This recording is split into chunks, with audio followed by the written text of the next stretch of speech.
నేను మీ మోక్ష జ్ఞాని ఇవాళ పొట్లకాయ కర్రీ ఎలా చేయాలో చూద్దాం. అండ్ తీసి మధ్యలోకి కట్ చేసుకొని పెట్టుకోవాలి.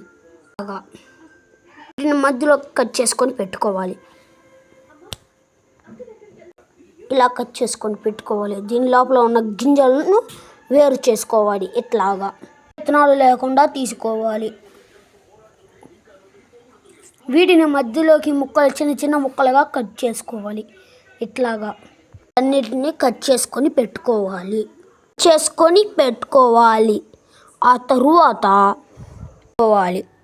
వీటిని ఈ ఒక గిన్నెలోకి తీసుకొని పెట్టుకోవాలి. ఆ తరువాత కొంచెం ఉప్పు వేసుకొని కలుపుకోవాలి.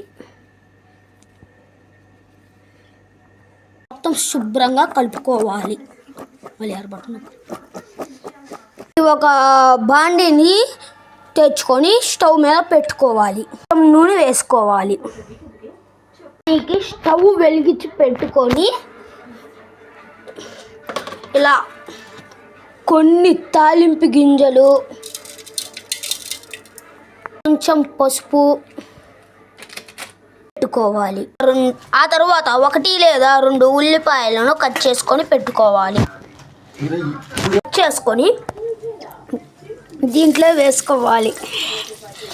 తరువాత 1 లేదా 2 కరివేపాకులు వేసుకోవాలి. బాగా కలిసేలా ఇలా కలుపుకోవాలి.